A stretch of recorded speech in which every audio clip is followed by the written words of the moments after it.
Right, welcome to Brief History Conspiracy. This week we are doing Nazi Bell. We're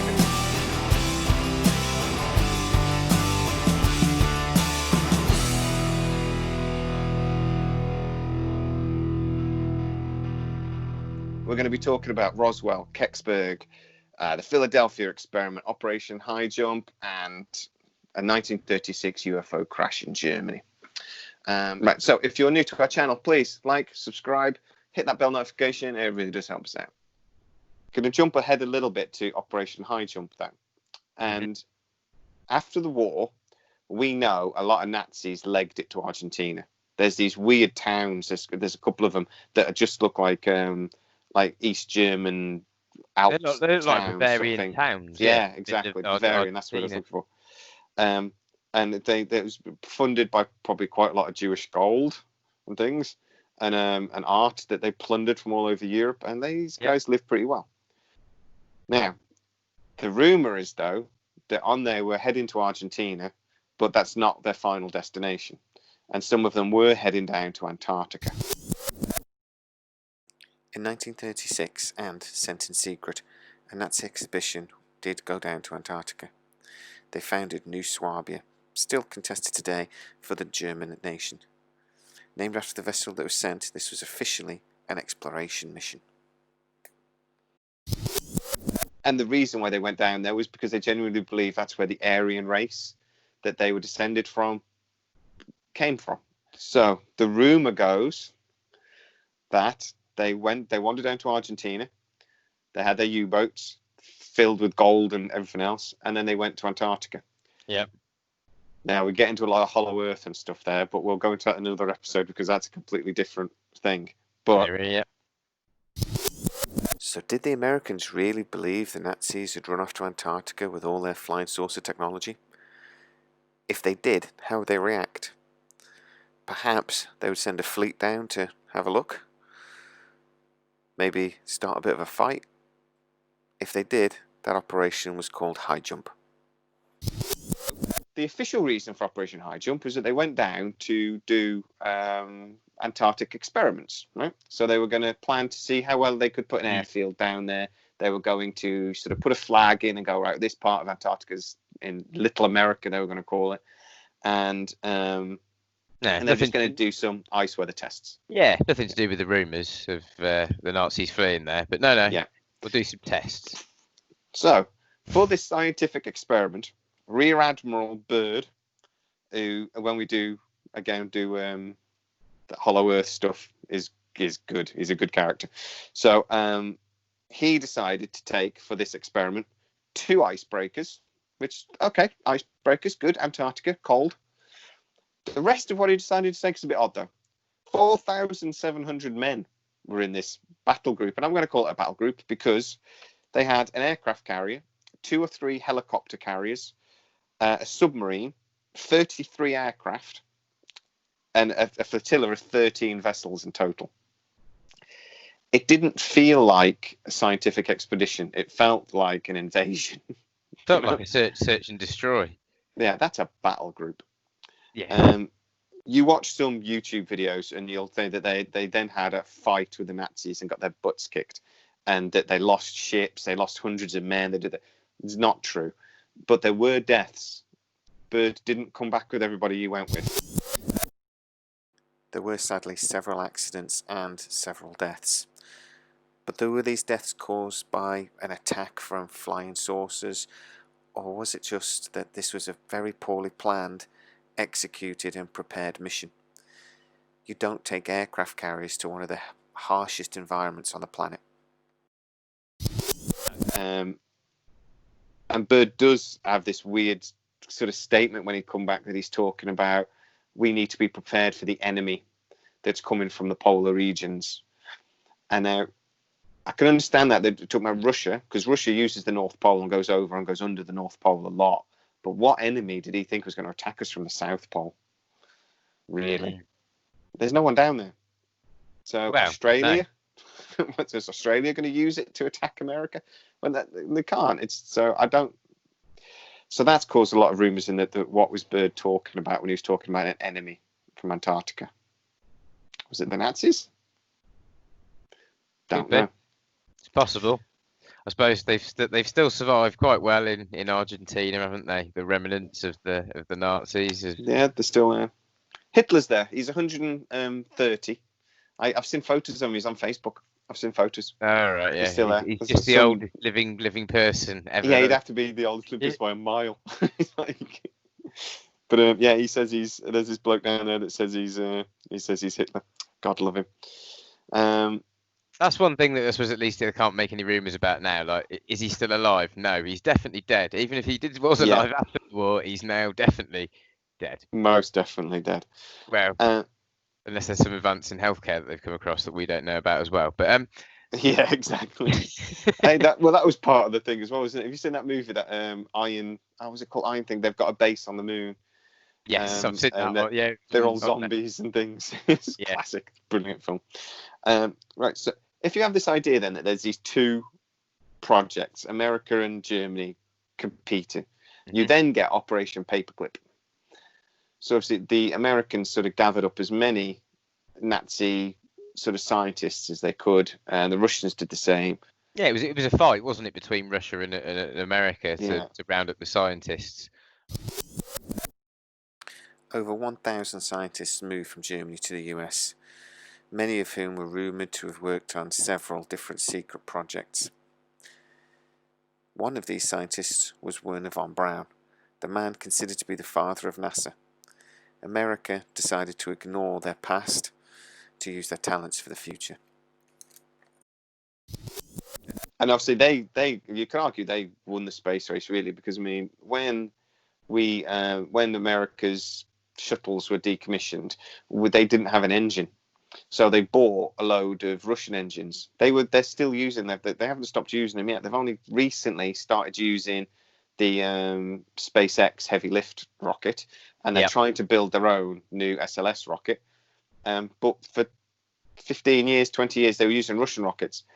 And then when they started building their new heavy lift rocket for NASA, the first thing they did was take one of the Russian rockets out of storage to figure out how it worked, because the engineers, the new sort of breed of engineers, were like, how did they get so much power from such a little engine?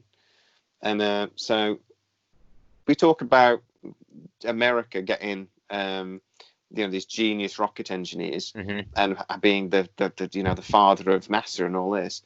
I think Russia might have got the better ones. We don't know their names, but they seem to have got the better end of the deal. And and they were probably doing on a tenth of the budget probably in Russia as well compared to America. Yeah, they were a bit happy to use like slave labor and not for profit, though, weren't they? So they were like, build us an engine. Why? Because we will literally kill you and everyone you know. And like, oh, okay, I'll build you a rocket then. I think that's a good motivator. Definitely. So I just wonder what Operation Paperclip might have ended up seeing these two projects sort of merged, though, in America. You know, if America were trying to develop something, and then all of a sudden, all of the German technology came over, except maybe the German scientists that were working on flying saucers, because they could literally fly away and just go down to Argentina, maybe. But maybe. I don't think so, though. It seems unlikely to me. I don't know. I personally think that the Nazis were experimenting with possibly trying to reverse engineer and produce the same propulsion system from a downed UFO. I just don't think that they probably would have got that far that quickly with it, because it obviously takes leaps and bounds to understand a completely new propulsion system. So even if they'd understood it, the rumor is that they were experimenting with that Nazi bell on rotating superconductors suspended in a like ferrofluid. So basically, that's how they reckon that. This is why why a lot of UFOs are saucer shaped, because how they work is they have a donut cylinder. In the craft, and within that donut they have a super fluid, so it flows with zero resistance. Super conductive, so it's got some weird very little resistance to energy. So they basically accelerate this like ferro, like iron filing suspended like fluid that's super cooled, to near relativistic speeds, and because there's zero resistance, because it's super fluid and superconductive, you can find out some exactly what the elements involved are that they think that it's made of as well. And that then, because there's zero resistance, it just accelerates to relativistic speeds within there, and then that allows it to create that vortex in the space-time continuum that then and removes it from gravitational field. This is similar to sort of what they think is in the B-2 Spirit bomber. They think there's that, like you were talking about, these they're not anti-grav though, but they allow it to these superfluid spinning donut things, like you said, and it allows the bomber to go further because it basically makes the aircraft lighter.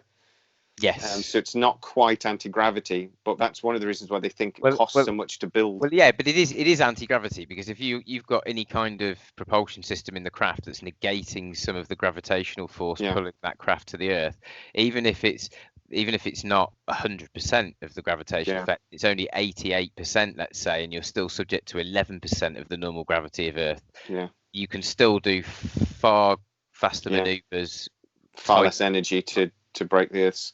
Yeah, exactly. And your pilots will be able to handle the inertia at far greater right angle, high speed turns than they would at 100%. That's what they reckon that Edgar Fouché and the Aurora, the TR-3B vehicle is.